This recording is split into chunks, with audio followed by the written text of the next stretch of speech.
A paz do Senhor, tudo bem? Meus queridos irmãos e amigos em Cristo Jesus, estou aqui com o nosso projeto de lição. Hoje eu tenho que também passar o Salmo 9 para vocês, e dar continuidade à nossa leitura na Bíblia Textual, mas agora neste vídeo eu vou falar sobre a lição de hoje. E todos sabem, nós temos uma lição, né? Hoje é despojai-vos da altivez e da soberba. Vocês não reparam nada não, porque hoje estou aqui no ventilador, tá um calor, glória a Deus, né? Agradecer a Deus o calor, todas as coisas. Aí não dá pra tentar tipo um pouquinho. Tem dia que eu venho bem arrumadinha aqui, mas o que importa é a palavra, que é o principal. Não é eu, o principal desse vídeo. Não é a minha aparência, não é a minha roupa, nem a forma que tá meu cabelo. Mas é a palavra de Deus que vai ser passada pra você. Eu comentei isso que eu acabei de dizer, porque muita gente olha isso. Muita gente repara isso. Infelizmente. As pessoas, em vez de se preocupar com a aprovação de Deus, se preocupam com a aprovação do homem, que o homem vai pensar, da forma que está vestindo, cabelo. Por isso que eu comentei isso, essa forma de brincadeira. Eu mesmo não ligo. Vocês verem os meus vídeos, eu não tenho tanta preocupação com isso. Quando tem dia que dá pra estar arrumado, que eu tô arrumando, pra sair, às vezes estou arrumado, já vou e faço vídeo. Às vezes estou do jeito que eu estou fazendo serviço de casa, vou e faço vídeo. Eu não deixo isso me atrapalhar. Então vamos começar. Despojai-vos da altivez e da soberba. Esse é um tema muito importante. A soberba, texto básico, a soberba precede a ruína e a altivez do espírito a queda. Então, aqueles que são soberbos estão no caminho da ruína, da queda. Provérbios 16, 18. A altivez, segundo o dicionário de língua portuguesa, é a característica de algo ou alguém que é altivo, ou seja, se considera superior, orgulhoso, digno de alguma coisa. Eu sou digno de ganhar isso, sou digno de...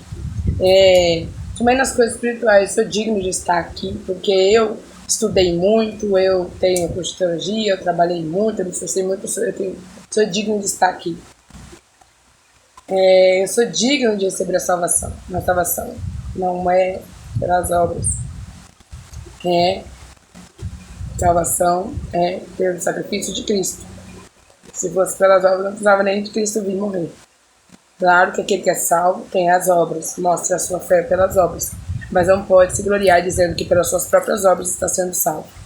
Vamos lá. A soberba é um sinônimo da palavra altivez, também refere à manifestação de orgulho, pretensão, superioridade sobre as pessoas. Tem gente que não entende quando a palavra de Deus diz, tem gente que é um pouco até exagerado. Contar uma experiência minha. Porque tem gente que se considera maior que os outros. Ele sai pisando nos outros, acha que é melhor que todo mundo. Esses daí não sabem fazer nada, só eu que sei, só eu que faço melhor, isso e aquilo. Isso é uma soberba, é um orgulho, uma pretensão. Se acha superior aos outros, trata mal os outros, vai pisando. Isso também nos pequeninos de Deus.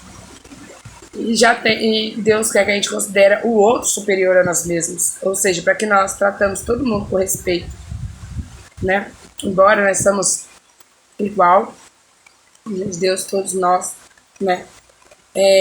Nós temos que considerar nosso irmão superior para a gente respeitá-lo. Mas eu tenho, infelizmente, gente que já passou por um complexo de inferioridade. Às vezes olhar outra pessoa, se sentir ela sendo superior, porque eu considero todo mundo superior a mim. E a esse ponto, o que acontece? É se sentir tão pequeno ao ponto de pensar, eu não preciso fazer porque ele já faz e está tudo bem. Eles têm mais capacidade, eu não tenho. Aquele ponto eu falo assim, se eles estão fazendo é porque Deus quer que eles façam e eles vão continuar fazendo e não precisam de mim, eu não sou necessária. Porque eu tenho certeza que eu não tenho capacidade, isso, aquilo, mas não é nesse ponto, não é que Deus quer que você, ao considerar o seu irmão, sua irmã, seu próximo, são superior a você, não quer dizer que é ao ponto de você dizer, eu não tenho capacidade de fazer o que Deus está usando ele para fazer. E quem faz não é o próprio ser humano, porque sem Deus nada podemos fazer. Quem faz é o próprio Espírito Santo. Quando a pessoa tem eloquência, oratória, retórica e etc., tá tudo a capacidade da natureza humana. E às vezes a pessoa, por não ter, eu não tenho. Por não ter, aí ela possa se sentir mal em relação a quem tem. Só que ela não deve se sentir mal em relação a quem tem. Não no sentido, não tô falando no sentido de inveja, porque ela se sente mais inferior ao ponto que ela pensa, eu não preciso porque eu não tenho para contribuir na obra de Deus, nem de Deus. Mas todos nós temos, porque o Espírito Santo foi bem claro. Eu porei as palavras na sua boca, é que você tem que falar. Eu não precisamos ter medo de falar a palavra do Senhor, nem pensar que somos incapazes, porque o Senhor é quem põe as palavras na nossa boca. Nós vemos quando Pedro e João estavam se levantando, depois que foram batizados no Espírito Santo, começaram a falar com autoridade, as pessoas viram e diziam, esses homens eram iletrados, eles estavam até pregando diante dos fariseus lá, quando eles foram levados aos fariseus, eles ficaram, esses homens eram iletrados, ou seja, analfabetos, não têm conhecimento nenhum, são pescadores, estão falando dessa forma, porque quem falava através dele é o Espírito Santo, quem nos capacita é o Espírito Santo, é Deus. É Ele, nós vemos na palavra que é Ele que dá inteligência, só buscar Ele, conhecimento, sabedoria, Viryandaramanai. Então, nós não precisamos sim considerar os outros superiores a nós, mas não ao ponto de dizer que não temos capacidade de fazer como o outro faz. Nós temos capacidade, só buscar diante de Deus, deixar que Deus faça.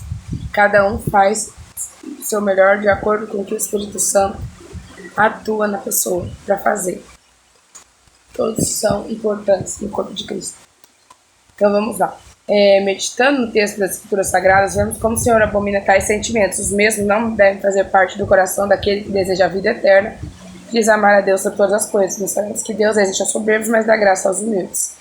Paulo, do qual devemos ser imitadores, por ser ele imitador de Cristo, em nenhum momento prestou glória a si mesmo. Jamais se exaltou, pelo contrário, se humilhou, reconhecendo sua posição diante de Deus. Certa vez disse ele, se devo orgulhar-me, que seja nas coisas que mostram a minha fraqueza. O mesmo prestou sempre glória a Deus, porque dele, por ele, para ele são todas as coisas, glória, pois a ele eternamente. Romanos 11:30. Por 3 vezes Jesus declarou, o que a si mesmo se exaltar será humilhado, e o que a si mesmo se humilhar será exaltado. Tem muita gente que acha que esse versículo quer dizer que se a pessoa for humilhada por outra, ela vai ser exaltada por Deus. Não. Aqui tem o sentido de se humilhar diante de Deus, reconhecer sua fraqueza, sua dificuldade, sua inutilidade, sua pequenez diante da grandeza de Deus. E sem Ele nós somos inúteis, nós não podemos fazer nada. Se fazemos, se respiramos, se cantamos, é tudo pela graça, tudo pela misericórdia, tudo pela atuação de Deus nas nossas vidas. E aquele que se humilha diante de Deus é ser honrado por Deus, exaltado por Deus. O que escreveu o profeta Isaías sobre os altivos e orgulhosos? Em Isaías 2:11-12, versículo 17, diz que a altivez do homem será abatida, será humilhado. Como é considerado por Deus o altivo de coração? Provérbios 16:5 diz que para Deus o altivo de coração é abominação. O Senhor não se agrada dos altivos. Eu já ia falar de alguém que já está na próxima pergunta depois. De onde vem a soberba? Quem ela pertence? Eu ia falar de Nabucodonosor, mas já vamos ver. De onde vem a soberba e a quem ela pertence? Marcos 7:21-23 e 1 João 2:16. Do interior do homem que vem os maus sentimentos, vem a soberba, vem a adultério, vem todos os sentimentos ruins. E pertence ao mundo. Pertence ao mundo, não a Deus. Porque quando estamos em Cristo, nós compreendemos o nosso lugar no corpo de Cristo, nesta terra. Na casa do Senhor, nós compreendemos o nosso lugar.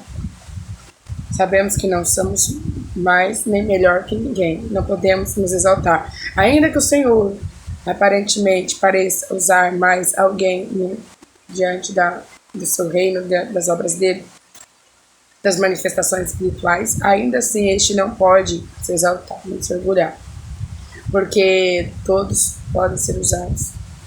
Depende da busca de cada um, da humilhação, da oração, da comunhão de cada um com Deus. E todos podem ter a mesma comunhão se buscarem sinceramente. E pedir a ajuda do Senhor para sacrificar a sua carne, suas paixões, suas concupiscências para agradar ao Senhor.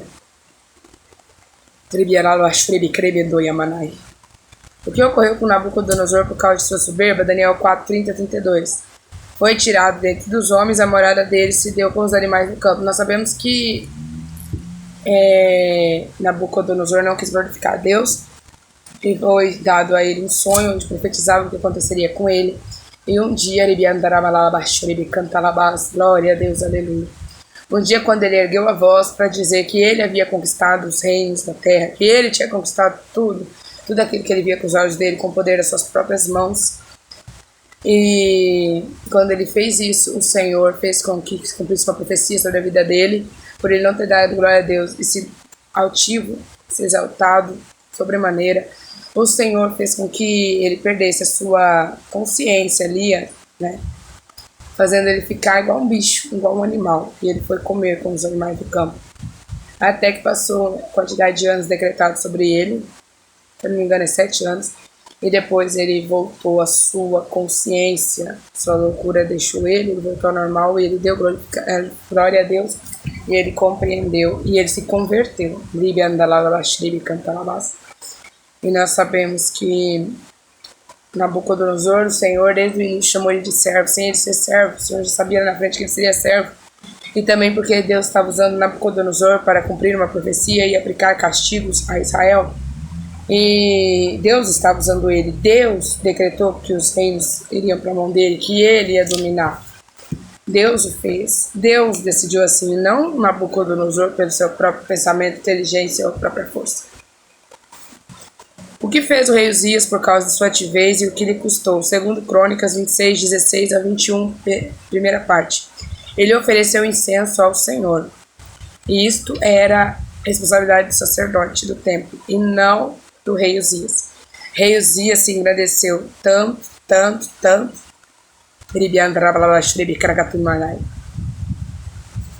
Se engrandeceu tanto ao ponto de fazer algo que não era sua função de fazer. E o Senhor o castigou sobremaneira. Se eu não me engano, deixa eu abrir aqui para confirmar, ele ficou leproso. E isso custou a vida dele, porque a lepra naquele tempo não tinha cura. Era até a morte. Então, custou a vida dele, a brincadeira dele, de pensar que ele poderia, só porque Deus estava abençoando ele, ir a este ponto. Só um momento. É isso mesmo, gente. Acabei de conferir aqui. Ele ficou leproso. O rei Uzias, até o dia da sua morte. Ele morreu com lepra. Esse foi o castigo dele, por deixar que a soberba dele e o orgulho dele fizesse cometer algo que ofendeu a santidade de Deus. Vamos lá. Próxima questão. Que lição temos da parábola do fariseu e publicano? Que quem se humilha será exaltado e quem se exalta será humilhado. Lucas 18, 9 a 14. Nós sabemos que entrou o fariseu publicano na casa do Senhor para orar, e o fariseu levantou a voz, gritando, dizendo: eu dou meu dízimo, eu faço isso, eu faço aquilo, Senhor, e exaltando, falando tudo o que ele fez, como se tudo isso fosse, ou fizesse digno de alguma coisa. E ele falou: não sou como este publicano, e ainda humilhou o que estava ali do lado. E enquanto o publicano que estava ali do lado estava: Senhor, tenha misericórdia de mim, clamando a misericórdia do Senhor, porque dizendo que ele era um pecador miserável. Mas a Bíblia vem dizer que aquele publicano foi sincero diante de Deus, se humilhou diante de Deus, não estava ali se exaltando, ele saiu justificado. Então vamos lá. Como Paulo descreveu que seriam os homens desobedientes a Deus nos últimos dias, segundo Timóteo 3, 2, versículo 2 e 4, fala várias coisas, várias características dos homens hoje em dia. Mas lá fala que os homens seriam soberbos, altivos, arrogantes, pretensiosos. E no questão 8, a quem Deus existe? Tiago 4, 6, 1 Pedro 5, 5. Deus existe ao soberbo, mas dá graça aos humildes. Nabucodonosor pensou ter alcançado o poder por meio de si mesmo, porém Deus abateu sua soberba, humilhado foi até reconhecer que a glória pertence somente a Deus, e entender que nada foi lhe entregue por meio de seu querer, e pensou ser grande o suficiente para oferecer-se a Deus. Função esta que pertencia aos levitas, por isso foi castigado por Deus. O salmista Asaf certa vez teve dificuldades em entender por que os ímpios, soberbos e orgulhosos se erguiam contra o justo e nada lhes acontecia, mas quando ele entrou no santuário de Deus, ele compreendeu que a exaltação, a prosperidade e a alegria deles eram coisas passageiras. O fim deles é desolação e condenação. Salmo 73. Por isso devemos também saber que a exaltação exposta nas palavras de Cristo para aqueles que se humilham diante de Deus não está ligada às riquezas terrenas ou prosperidade material, como muitos pregam, mas sim com a graça de Deus, seu cuidado para os seus aqui na terra, suas bênçãos espirituais e no porvir, a vida eterna e tudo aquilo que foi preparado para aqueles que permanecerem até o fim fiéis. Na parábola contada pelo mestre, vemos dois personagens, como eu falei, o publicano e o fariseu apresentando suas orações a Deus. O publicano reconhecia que necessitava de perdão e misericórdia de Deus, declarando ser pecador, se humilhou diante de Deus e saiu justificado. Porém, o fariseu, que se exaltou por meio de suas palavras, não alcançou o favor divino. Paulo, assim como o publicano, reconhecia que era pecador e declarava ser o principal dos pecadores. Devemos em toda a nossa vida aqui reconhecer que sem Deus nada podemos fazer e que a Ele pertence todas as coisas. Nada temos, nada levaremos daqui. Somos estrangeiros em terra estranha. Não temos motivo algum para nos vangloriarmos dos nossos feitos, pois a inteligência, o conhecimento, a sabedoria é Deus quem dá. Se nós vemos Êxodo 31, 2-6. Não é mérito nosso, somos dependentes da graça de Deus, sua misericórdia e amor. Assim como Paulo, devemos reconhecer que somos pecadores, sendo assim, nada temos de nos gloriar a não ser no Senhor. Tem uma parte na Bíblia que fala, se você tiver que se gloriar, glorie-se nisso, e ter seu nome escrito no livro da vida. Porque isso é maravilhoso, nós não somos dignos, mas o temos, se andarmos segundo a sua vontade. Que Deus te abençoe.